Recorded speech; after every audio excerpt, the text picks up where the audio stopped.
Hello, my dear friends. Today we will read the diary of the German tank crewman Heinrich Hoffmann. This diary is not as long as we're used to, but it has a lot of interesting information. It covers the first months of Operation Barbarossa in the Soviet Union.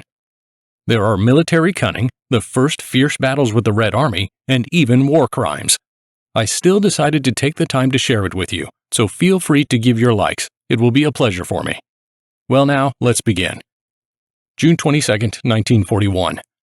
The war has broken out. We are in Russia. Our regiment moves in the second echelon. Our comrades, artillerymen, and aviation did a good job. We move with no trouble at all. We hear a cannonade up ahead. There are battles. June 23rd. We spent the first night in Russia sleeping in tanks, ready to march. In the morning, we moved forward as well. Suddenly, a fierce fight broke out on our side and behind us. Probably the Ivans want to get out of the cauldron we're trying to create for them. We also move forward still in reserve. After 4 p.m., we get a command for our company to return back to support our infantry comrades and take the Russian stronghold, which is being fiercely defended and is not going to surrender. On arrival, our company commander talked to the infantry commander we are going to support. The company commander decided to assault the village where the Russians are positioned with the whole company. The artillery has also been moved up here and begins the fight first. After a furious artillery softening up, our company rushes ahead, taking fire from guns and machine guns. We are accompanied by infantry. Seemingly up ahead, there is nobody left alive anymore. But hell, the Russians opened artillery fire. Our company's tank, which pulled ahead, burst into flames. Another one spun around on the spot. It must have broken a caterpillar. The order to withdraw was given over the radio. We pull back. We watch at the starting positions 2 tanks of our comrades on fire. I guess no one survived. We are furious at the Russians for their pointless resistance. Again, our artillery opens a fierce fire. It looks like all the ground ahead is blown up. The command is to move forward. We batten down the hatches. We go all ahead. We fire guns and machine guns. We break into the village at full throttle. There is no mercy for anyone. We executed the prisoners. After the fight, we put ourselves in order, refueled, obtained ammunition, and had lunch. We leave to catch up with our regiment. We did it in the late afternoon. Our battalion is ahead, engaged in a battle. The regimental commander ordered us to stay in reserve. It is late at night when the fighting stops. We rest. All night, the fires glow and the far-off rumble of battle can be seen. June 24th. Again, in the morning, there is a furious gunfire ahead. We are on the position so far. At noon, the regimental commander orders our company to return back again in order to crush the resistance of the Russian pillbox, which makes it hard for our troops to move. Fortunately, it did not take long to get there. According to the infantry, the Russians have been battling for a whole day, blocking the advance of our army and rear units. It appears that the Russians in the pillbox cannot be beaten, neither by the devil nor by the god. The company commander makes the decision to drive up 2 tanks in reverse to the pillbox and flush out the Russians with exhaust fumes to avoid shedding any more blood of German soldiers. The tanks drove up to the embrasures in reverse. My tank stayed out of the operation. The tanks were hit by bullets from the pillbox, but they did not harm us. Our 2 tanks had used up all their fuel supply, blowing fumes into the embrasures, but the Russians never came out to surrender. There was no more fire from the pillbox.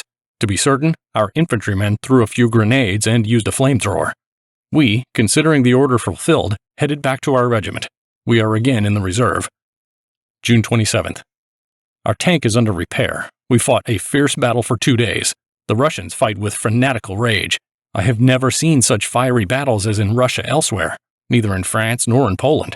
Yesterday, our battalion commander fell with his tank and all his crew. The Russian fanatics crashed their tank into his tank, and both tanks exploded into the air. Many of my comrades got a grave in the Russian ground. June 29th.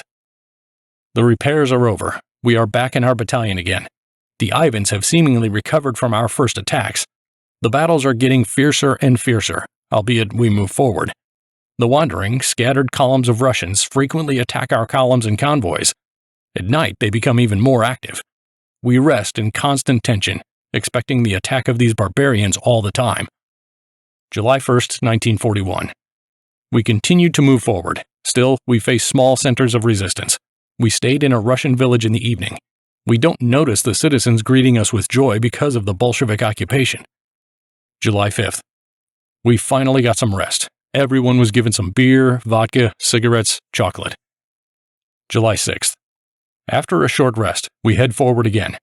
We move in the second echelon, but soon we will probably face the heat again.